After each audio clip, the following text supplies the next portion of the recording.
पहाड़ों में मौसम की मार इतनी भयानक है कि उत्तराखंड के थराली में महातबाही आई और 8 दिन के बाद भी आपदा खत्म नहीं हुई है। ऊपरी इलाकों में हो रही बारिश के कारण भागीरथी में जबरदस्त प्रवाह बढ़ रहा है। राहत बचाव में परेशानियां अलग हैं और किसी तरह कभी पेड़ों में जिप लाइन बांधकर तो कभी हेलीकॉप्टर से फंसे हुए लोगों को निकालकर सुरक्षित जगहों पर पहुंचाने में सेना के जवान राहत बचाव में जुटे हुए हैं।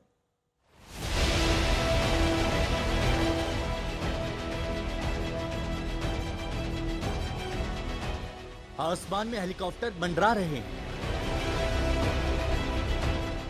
पहाड़ पर प्रचंड प्रवाह डरा रही है। कहीं जिपलाइन से राहत की कोशिश की जा रही है, कहीं घोड़ों के जरिए मदद पहुंचाई जा रही है। धराली पर कुदरत का कहर कुछ ऐसा टूटा है कि अब तक सड़कें नहीं खुली। धराली में चल रहे राहत बचाव कार्य में सेना और राहत बचाव टीम के जवानों को कितनी मशक्कत का सामना करना पड़ रहा है, इसका अंदाजा लगाना भी मुश्किल है। जिस हर्षिल में 5 अगस्त की आपदा के बाद चारों ओर तबाही के निशान थे, सेना के बहे हुए कैंप, भारी भरकम वाहन, ध्वस्त इमारतें और मलबे के निशानों में अपनों की तलाशी चल रही थी, वहां अब सिर्फ पानी ही पानी दिख रहा है। मेरे ठीक पीछे भागीरथी के साथ साथ ये राष्ट्रीय राजमार्ग है और राष्ट्रीय राजमार्ग के बीच में जो आप फ्लैग देख रहे हैं, दरअसल यहाँ पर आर्मी का हेलीपैड हुआ करता था, लेकिन अब यहाँ कम से कम 10 से 12 फीट पानी है क्योंकि ये जलाशय बनता चला गया है और जब तक इस धारा को फिर से शुरू नहीं किया जा सकता, ज्यादा पानी नहीं निकलेगा, तब तक ये राष्ट्रीय राजमार्ग पूरी तरह बाधित रहेगा। सड़क डूब चुकी है, ये रास्ता आगे की तरफ धराली की ओर जा रहा है। हमने जंगलों का जो ऑल्टरनेटिव रूट है, ट्रैक रूट है, वो शुरू किया है धराली जाने के लिए। हर्षिल से धराली जाने के लिए आज तक की टीम निकली तो पहाड़ी पर कठिन चढ़ाई में चढ़ते उतरते और जंगलों के बीच से गुजरते करीब आधे घंटे में ऐसी जगह पहुंचे जहां से राष्ट्रीय राजमार्ग का थोड़ा हिस्सा पानी से ऊपर नजर आ रहा था। हर्षिल से धराली की ओर जाने पर 500 मीटर की सड़क डूबी हुई थी और पहाड़ों से चढ़कर आगे पहुंचने पर पेड़ों के निशान से दिख रहा था कि पानी थोड़ा कम जरूर हुआ है। 1.5 फीट पानी आपको यहाँ कम दिखाई दे रहा है पेड़ से निशान, तो आप समझिए कि 1.5 फीट का पानी का मतलब है कि राष्ट्रीय राजमार्ग पूरी तरह से डूबा होगा। अब इसके आगे कीचड़ है और कहीं पर 1 फीट पानी है, 2 फीट पानी है और आगे इस पूरी सड़क पर वहाँ जो हेलीपैड है वो डूबा है। बिल्कुल जो आगे सूखा हिस्सा देख रहे हैं, हमने वहाँ से चढ़ाई शुरू की थी। आमतौर पर यह डिस्टेंस 500 मीटर का होता, पहाड़ के रास्ते आने की वजह से थोड़ा लंबा था, लेकिन जैसे ही ये पानी पूरा उतर जाता, हालांकि अब यहाँ सेना के लोग जो काम कर रहे हैं एक ट्रैक बना रहे हैं कि कम से कम धीरे धीरे उसे जोड़ा जाए। जैसे पानी कम होगी उस रास्ते से आना जाना आसान होगा। दिक्कत जरिए ये है कि जहां धराली पहुंचना है वहां उसको जमीन मार्ग से जोड़ना चुनौती है। जमीन से जब जुड़ जाएगा तो भारी भरकम गाड़ियां, रसद का सामान और जो रीबिल्ड के लिए आपको चीजें चाहिए, संसाधन चाहिए, वो सड़क मार्ग से ही संभव हो सकते हैं। ये पीछे वो रास्ता है जो जलमग्न है, आगे का रास्ता धराली की ओर जाता है। आइए आपको धराली के उस पारंपरिक राष्ट्रीय राजमार्ग की ओर ले चलते हैं। यहां से आगे आज तक की टीम धराली की ओर फिर बढ़ी। रास्ते में सुरक्षा बलों के जवान भी इसी रास्ते से आगे जाते दिखे।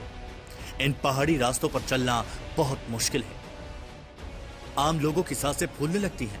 हर्षिल से करीब 1.5 किलोमीटर पहाड़ी रास्ता पार करने के बाद ऊंचाई से मुखवा की सड़क दिखती है, जो धराली के सामने भागीरथी के उस पार का गांव है। हर्षिल के उस लेक की तस्वीरें देखें, वो रिजर्वॉयर की एक तरफ भागीरथी का प्रवाह है, लेकिन मलबे के चलते पानी की इस तरह एक लेक फॉर्मेशन हो गया और जिसने पूरे रास्ते को कट ऑफ कर दिया। अब इसके साथ सामने जो सड़क है वो दरअसल मुखवा की रोड है और मुखवा के जरिए धराली में पहुंचना नीचे जो है वो 1.5 किलोमीटर का जो 80 डिग्री का जो इंक्लाइन है, उसे सामान ले जाना, लॉजिस्टिक ले जाना मुश्किल है। इसीलिए सड़क को खोलने की तैयारी है और ये वो ट्रैक है जो फिलहाल खच्चरों के लिए या सेना के जो लोग हैं, स्थानीय लोग हैं, BRO है और अलग अलग विभाग के जो कर्मचारी हैं, धराली के लिए सबसे नजदीक सड़क मार्ग से जाने के लिए ये 1.5-2 किलोमीटर का जो पहाड़ी ट्रैक है उसका इस्तेमाल कर रहे हैं। इसी पुराने रास्ते से बिल्कुल राष्ट्रीय राजमार्ग के बगल से पहाड़ों के हिस्से होते हुए हम आपको धराली ले चल रहे हैं। धराली जाने के पारंपरिक पहाड़ी रास्ते से आगे बढ़ने पर पहाड़ी से उतरते हुए आज तक की टीम नीचे पहुंची धराली की ओर। पहाड़ के इस रास्ते होते हुए आखिरकार हम नीचे पहुंचे और बहुत ज़्यादा लंबा नहीं है, मुश्किल से 1-1.5 किलोमीटर का सफर है पहाड़ का ये ट्रैक। लेकिन अब मैं जहां हूं ये दरअसल ये वही पारंपरिक राष्ट्रीय राजमार्ग है, हर्षिल धराली और इस तरफ गंगोत्री को जोड़ने वाला। लेकिन इस राष्ट्रीय मार्ग पर आप देखें क्या क्या होता है। भागीरथी की जो धारा है वो मेरे बिल्कुल दाईं तरफ पहाड़ के एकदम आखिरी हिस्से से चलती है, लेकिन जब आगे बाधा बनी और जलाशय बनने लगा तो धारा देखिए कहां पर आ रही है। यहाँ पर आपको पानी पूरा एकदम बवंडर की तरह घूमता दिखाई देगा। यहाँ पर पानी घूम रहा है, ये वो रास्ता है, आगे सेना का कैंप है और ये राष्ट्रीय राजमार्ग जो इधर हर्षिल को जोड़ता है, हर्षिल से आगे उत्तरकाशी की ओर। लेकिन अब ये पूरा रास्ता पानी में डूबा है। जैसे ही नदी का स्तर कम होगा, रास्ते को बहुत ज्यादा नुकसान होने की संभावना कम है क्योंकि कंक्रीट स्ट्रक्चर था, बीआरओ का बनाया निर्माण था, तो इस रास्ते को शुरू करने में दिक्कतें नहीं होंगी बशर्ते एक बार पानी कम हो जाए। धराली पहुंचने से पहले वो सड़क दिखती है जो धराली से आगे गंगोत्री तक जाती है, लेकिन आगे फिर ये सड़क बंद है। धराली के पास लगभग 1-1.5 किलोमीटर का ये जो राष्ट्रीय राजमार्ग है अभी भी सुरक्षित है, लेकिन दरअसल दिक्कत ये है कि धराली से आगे गंगोत्री को जोड़ने वाला जो मार्ग है वो पूरी तरह बाधित है, क्योंकि जो ऊपर ये धराली गांव है यहीं पर तबाही आई थी, ऊपर से जो मलबा आया है उसने राजमार्ग को खत्म कर दिया है। हालांकि बड़ी बड़ी जेसीबी मशीनें अब ये कोशिश में है कि रास्ते को सुचारू किया जाए। तो इस सफर के जरिए जो पारंपरिक राजमार्ग है कि हर्षिल के पास रास्ता बह गया है, धराली के आगे गंगोत्री से राजमार्ग डिसरप्टेड है, लेकिन कम से कम धराली तक अगर मदद पहुंचाना हो तो ये आसान है। एक बार पानी कम होता है, इस रास्ते को अगर दुरुस्त कर लिया जाता है तो संभवतः 48 घंटे में मदद के तमाम संसाधन यहाँ धराली पहुंच सकते हैं। हर्षिल से धराली का ये सफर हमने धराली इस गांव में पूरा किया है। आप तक इस एपी सेंटर पर पहुंचे हैं इस धराली गांव में। दीपक बिष्ट के साथ में आशुतोष मिश्रा, आज तक। हर्षिल से धराली पहुंचना जितना मुश्किल है उतना ही मुश्किल हर्षिल में कनेक्टिविटी बनाए रखना भी है। आपको दिखाते हैं कि सेना के जवानों ने मुश्किल हालात में संपर्क बनाए रखने के लिए कैसे पेड़ों के ऊपर एयर कनेक्टिविटी बनाने के उपाय किए हैं। कनेक्टिविटी के साथ साथ सर्च ऑपरेशन की, लेकिन कनेक्टिविटी में कई सारी बाधाएं आ सकती हैं। इसके चक्कर में दरअसल तैयारियां क्या हो रही हैं। हम हर्षिल में हैं जहां पर सेना का कैंप वॉश आउट हो गया था, लेकिन मलबे के साथ अब दरअसल बीच में एक जलधारा बन गई, एक नदी का प्रपात बन गया है। फिर दोबारा ऐसा हादसा ना हो, ऐसी दिक्कत ना हो और उसके चलते सप्लाई लाइन बाधित हो जाए, तो अब यहाँ जो पैरा ब्रिगेड है वो एक अलग तैयारी कर रही है। ये एक एरियल रोपवे बनाया जा रहा है, आमतौर पर जिसे आप जिप लाइन की तरह समझते हैं।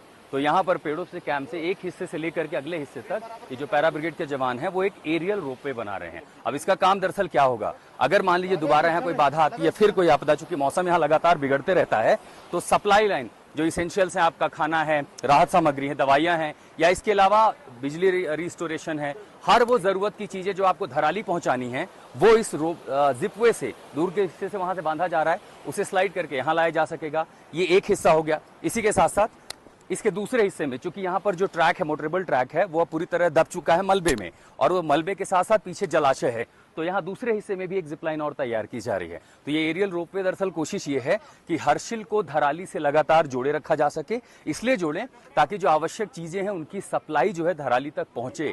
मल्टी स्केल, एक बहुत बड़ा ऑपरेशन जिसमें रेस्क्यू, रिलीफ, सर्च और उसके साथ साथ सबसे बड़ी जो चुनौती है वो है कि रोड कनेक्टिविटी को बनाए रखा जाए। और अगर रोड कनेक्टिविटी नहीं है तो इतनी सुविधाएं जरूर हों कि कम से कम जो आपूर्ति है, जिसकी जरूरत है वहां पर धराली में, वो लगातार जाती रहे। और इसीलिए पैरा ब्रिगेड की तैयारी आप हर्षिल में देख रहे हैं। हर्षिल ग्राउंड जीरो पर दीपक बिष्ट के साथ में आशुतोष मिश्रा, आज तक। आज तक की टीम हर्षिल से पैदल धराली तक पहुंची तो वहां के हालात डरावने थे। धराली में राहत बचाव का काम तो चल रहा है, लेकिन जो लापता हो गए हैं वो लापता ही रह गए हैं। धराली के ग्राउंड जीरो पर क्या तस्वीर है, आशुतोष मिश्रा की रिपोर्ट भी आपको दिखाते हैं। अच्छा, हम उनकी रिपोर्ट भी दिखाएंगे। हमारे संवाददाता आशुतोष इस समय हमारे साथ लाइव जुड़ भी गए हैं। आशुतोष, रेस्क्यू ऑपरेशन से जुड़ा हुआ क्या कुछ अपडेट है इस समय, कैसा मौसम है, क्या हालात हैं वहां? अभी आसमान चमक रहा है और ऐसा लग रहा है कि सूरज की रोशनी है, लेकिन इस पर बिल्कुल भरोसा ना करें। बीती रात जो हमने तस्वीरें देखी थी वो बेहद डरावनी थी। इस समय मैं बिल्कुल अब से 5 मिनट पहले इसी रास्ते से धराली से लौटा हूं। जो मेरे पीछे आप भागीरथी का स्तर देख रहे हैं, रात को बेहद डरावने पैमाने पर थी। और इतना ही नहीं, इसके साथ साथ जो ऊपर पहाड़ों से नदियां आती हैं, जो नाले आते हैं, वो उफान पर थे, जिसके चलते हर्षिल का ये जो बाजार है, प्रमुख बाजार है, देखिए सारा बाजार बंद है। यहाँ पर लोगों से एसडीआरएफ ने कहा कि खाली करके चले जाइए। बहुत सारे लोग जो होटलों में थे, जो यहाँ रह गए थे कर्मचारी, उन्हें भी सुरक्षित ले जाया गया। इसी के आगे हम जिस गाँव में थे, देखिए हेली ऑपरेशन खुल गए हैं, क्योंकि जैसे ही मौसम साफ हुआ है तुरंत हेली ऑपरेशन खुल गए, क्योंकि यहाँ सड़क मार्ग नहीं है, तो मदद की हर जरूरत की चीज जो है वो हवाई मार्ग से पहुंच रही है। अभी भी जो सेना का कैंप है इसके दूसरे इलाके में दरअसल वहां पानी पहुंच गया था, बीती रात वहां खतरा था, तो अब वहां पर सीसीटीवी मॉनिटरिंग वो वहां पर लगा रहे हैं। ये वही कैंप है जिसमें नुकसान हुआ था, जहां 9 जवान लापता थे। दरअसल धराली में अभी भी इंटरनेट की कनेक्टिविटी इस तरह नहीं है, इसीलिए हमें आपसे रूबरू होने के लिए, अपनी रिपोर्ट्स भेजने के लिए हर बार हर्षिल आना पड़ता है। भारतीय सेना की जो पैरा सिग्नल रेजिमेंट है उसने वहां कम्युनिकेशन सेटअप किया है। जो गांव के सुदूर इलाकों में रहते हैं वहां मोबाइल के सैटेलाइट फोन दिए जा रहे हैं ताकि लोगों से बात कर पाए। दूसरी बड़ी चीज, कल रात को बीत वहां पर इतने उफान आए हैं कि बीआरओ और आर्मी ने जो नालों के ऊपर ट्रैक बनाए थे, सड़क बनाए थे, वो सारे बह गए। उसी के साथ साथ गंगोत्री उत्तरकाशी हर्षिल धराली राजमार्ग को खोलने के लिए जो पत्थर लगाए जा रहे हैं वहां पर उसको सेटल किया जा रहा है, वो भी नाले के साथ बह गया। तो दरअसल उसके एक तो मलबा यहाँ इतना है, दलदल है, खुदाई हो रही है। आज वहां पर जब खुदाई हुई है तो बहुत सारे जो मवेशी थे पालतू वो निकले हैं, जिसके चलते अब वो दुर्गंध फैल रही है। तो वहां पर भी प्रशासन का कार्यवाही कर रहा है, लोगों को मास्क देना और सैनिटाइजेशन करना, ताकि सैनिटेशन की जरूरत बहुत होगी वहां पर, क्योंकि अब मवेशियों के जो मृत शरीर है वो वहां से निकल रहे हैं। दूसरा, दलदल इतना ज्यादा है कि अब खुदाई करके एक हिस्से से दूसरे हिस्से तक निकलना मुश्किल हो रहा है। और मौसम लगातार अगर इसी तरह बिगड़ता रहा, नालों में उफान चलता रहा, तो जो रिस्टोरेशन के साथ कनेक्टिविटी की दिक्कत है और उसके बाद सर्च ऑपरेशन है, उसमें सबसे बड़ी बाधा है। क्योंकि 50 फीट मलबे को आप कुल्हाड़ी लेकर के या फावड़े लेकर के खोद नहीं सकते, तो बड़ी मशीनें कहां से आएंगे? वो आएंगे उस राष्ट्रीय राजमार्ग पर। लेकिन हम जहां पर बिल्कुल आशुतोष, पहाड़ है और ये मानसून का सीजन है, तो ऐसे में चुनौतियां लगातार रहेंगी और इन्हीं चुनौतियों के बीच में काम भी चल रहा है।